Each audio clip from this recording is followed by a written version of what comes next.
Hello everyone. Welcome back to my channel.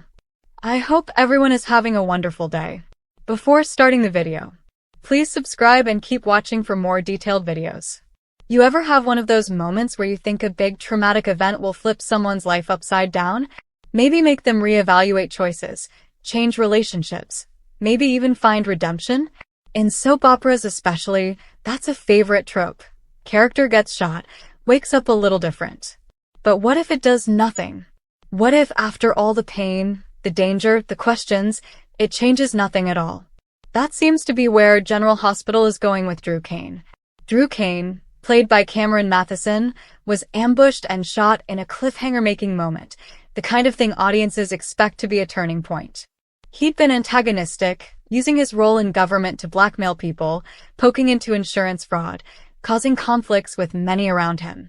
So when he was shot in the back at home, left alone, vulnerable, it seemed like the writers were setting up something big.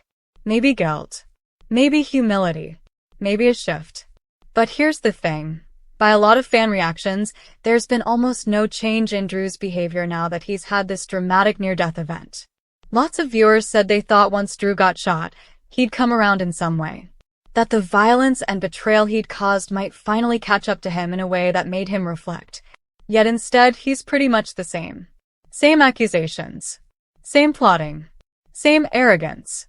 Some people are frustrated, feeling it makes the shooting feel wasted, just dramatic show, without meaningful character growth. What does that say about the storytelling, though? On one hand, maybe it fits who Drew's been all along. He's never been someone who absorbs trauma and changes gently.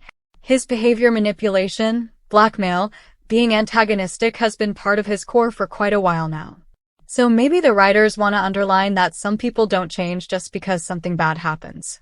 Maybe being shot opens up opportunity for change, but it doesn't force it. Maybe the game for General Hospital is to show that a near-death event doesn't always lead to redemption. On the other hand, it raises questions of narrative payoff. If something that big doesn't change someone, was the event just shock value? Let's look in more detail. Immediately before the shooting, Drew was in a position of relative power. He used his role as congressman, he blackmailed Portia, he poked into the Quartermaine family crypt, and launched investigations that affected many people. He'd built up enemies. He'd burned a lot of bridges. Many viewers probably assumed, when he shot, that would all come crashing down. That he'd be forced to reckon with who hurt him but also who he's hurt. Then comes the moment of truth. He's shot in the back, collapsing, etc. Classic turning point setup. But what happens afterward?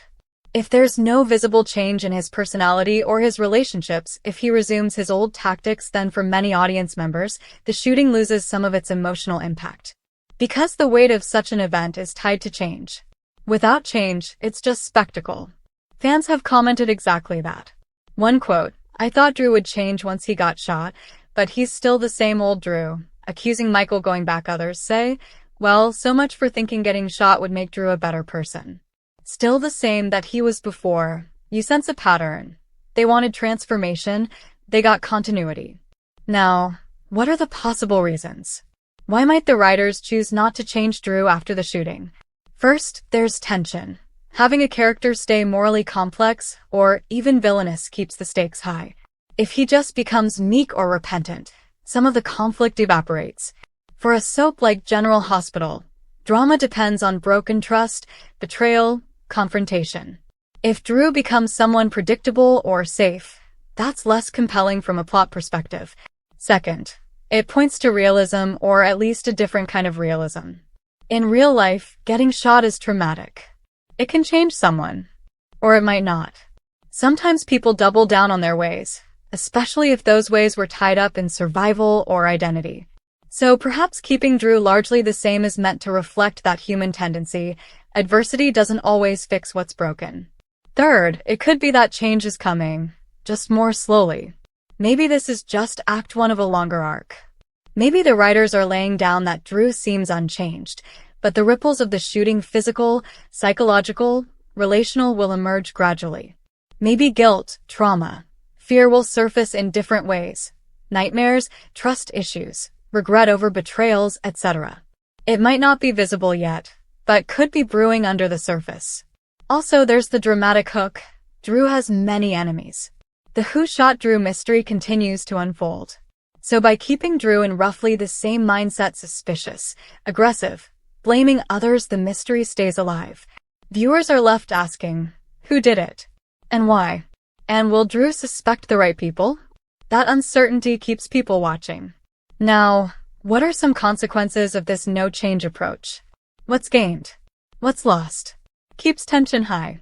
Because if Drew changes too much, some dramatic possibilities vanish. Maintains conflict. Other characters have reasons to distrust him. Other characters will respond to him the way they always have, so relationships remain messy. Retains character consistency. For viewers who like consistency, seeing a character shift too drastically just because of a big event can feel unearned. Staying in character can preserve credibility, especially with someone like Drew who's been problematic for a while. Emotional payoff may be less satisfying.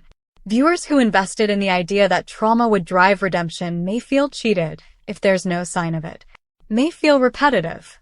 If Drew just reverts to more of the same, it runs the risk of stagnation, of plot threads feeling circular instead of forward-moving. Could diminish the impact of the shooting event itself. If getting shot doesn't alter anything, the event can seem like mere spectacle. Let's examine some specific interactions that illustrate how little seems to have changed. For example, Drew still accuses Michael of things, still uses manipulation, still behaves in ways that cause others to be defensive or fearful. The power plays, the antagonistic behavior, very little has softened. He may reflect slightly on what's going on around him, but those moments are fleeting and repressed by his need to preserve control. There is no clear apron of remorse or humility. No public acknowledgement of I may have been wrong or I fear what I've done that many might expect after someone is seriously wounded in a storyline. Also physically or medically, we don't see him totally debilitated. The emphasis seems to be more on the event's shock and danger than lingering physical consequences or vulnerability. In many stories after a shooting, characters suffer PTSD, guilt, or more fragile relationships. Here, those are barely or indirectly touched. The psychological weight is hinted at, but not exploited from a viewer's standpoint. Part of what makes this frustrating or compelling, depending on how you look at it, is that there is potential here. Trauma plus power plus enemies plus guilt equals dramatic gold. If used well, those can lead to scenes of confrontation, friends turning away, allies questioning loyalty, or Drew himself in self-reflection. But so far, the story seems reluctant to follow through. The price of change may be high in a soap, loss of alliances, weakened standing, exposure of misdeeds. Maybe they don't want Drew to collapse, because then what story remains? Let's talk a bit about what kind of change might make sense if the writers decide to go there. What would feel earned? A moment of vulnerability. Maybe Drew admits to someone close that he's scared or guilty. Maybe he doesn't lash out but listens. A shift in relationships. Maybe some people distance themselves, causing Drew to reassess. Maybe he loses something: trust, support, power, and that makes him change. Physical or mental consequences. Maybe he can't be as aggressive, or he has trouble trusting, sleep issues, etc. A moral decision point, where he must choose between his self-serving manipulations and doing something selfless or honest. Those kinds of arcs give the audience something to sink their teeth into. It's possible that the writers want to keep him in that morally ambiguous zone, that line between protagonist and antagonist, where he's complicated, possibly unlikable, but still has moments where you might root for him, if only to see what he does next. That zone is where soap operas, especially long-running ones, do a lot of work. Tension, redemption, betrayal, alliances. Drew staying much the same keeps that zone alive. Also, this strategy might be a response to fan expectations. If too many viewers assume the shooting will automatically lead to a moral redemption, then subverting that expectation can be interesting.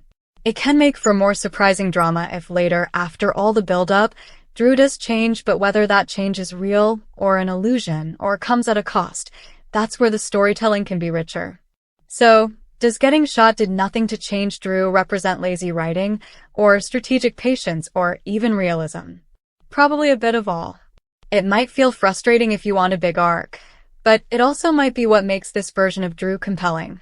Someone who resists change, who is stubborn in his behavior, even when everything around him says maybe he should reconsider. That resistance itself can be illuminating, showing how proud ego, fear of vulnerability, and habits of manipulation can act as barriers, even when life is literally on the line. In the end, what this storyline may be saying is, a traumatic event is not a guarantee of transformation. Sometimes people stay who they were, even after being physically wounded. And when a storyteller uses that refusal to change, it draws attention in a soap opera sense to the cost of that refusal. What bridges are burned? What relationships fray? What regret might linger in private but not yet show in public? And whether in a few episodes or many, the real question becomes, will Drew finally change in a way that feels earned if he does it all? Because that is where the narrative stakes lie now. The audience has seen the blow, felt the shock. They expected change. But they are watching to see whether Drew Cain will let go of old habits, take responsibility, confront his damage in himself and in others, or double down, play his old cards, keep pushing until someone close gives up or fights back. That tension between possibility and resistance, that's the heart of this current arc. So if you're watching General Hospital, keep an eye on the small things. How Drew treats Willow, how he faces those who've suffered because of his schemes, how he sleeps, whether his guilt shows up unbidden, whether his enemies notice cracks. Because for now, being shot has proven not to have changed him markedly. But sometimes it's the unseen cracks that lead to collapse or to change. Come back to our channel for all your updates. Thank you for watching. Please subscribe to my channel.